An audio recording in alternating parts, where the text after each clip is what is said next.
माँ Janaki series present. बोला बोला छठी मैया की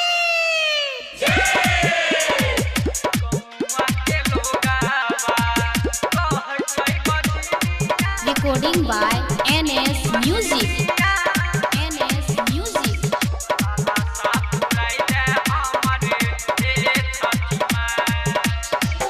गौवा के लोगावा कह छै बजनिया गोतनी गैनिया कहे अब ना सहाय। गौवा के लोगावा कह छै बजनिया गोतनी गैनिया कहे अब ना सहाय। माई हे एगो ललना महाबिना सुना छै गाना लाला सा पुराई दे हमरे हे छठी माई हे एगो ललन महाबिना सुना छैया गाना लाला सा पुराई दे हमरे हे छठी माई।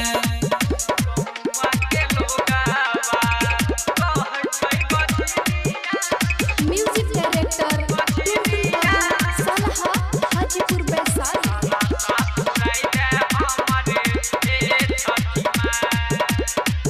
साले साले पूजा कलियो सपना सजाए के माथे पर दौड़ा लियो अपना से उठाए के।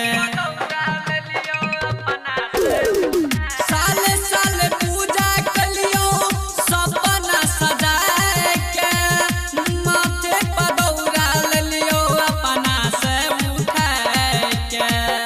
लइका के बिना कुहा के करे जा मांग छियो छठी मैया अचरा फैलाए। माई हे एगो ललन बिना सुना छैया गाना लाला सा पुराई दे हमरे हे छठी माई की। माई हे एगो ललन बिना कुहा के करे जा लाला सा पुराई दे हमरे हे छठी माई।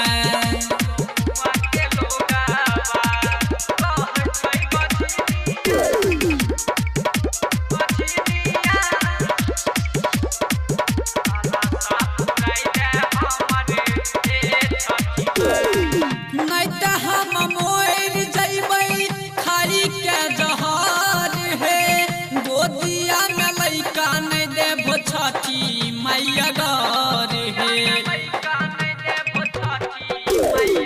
नहीं तो हम मोर जइबै खाई के जहर हे गोदिया में लइका नहीं देबो छठी मैया डर हे।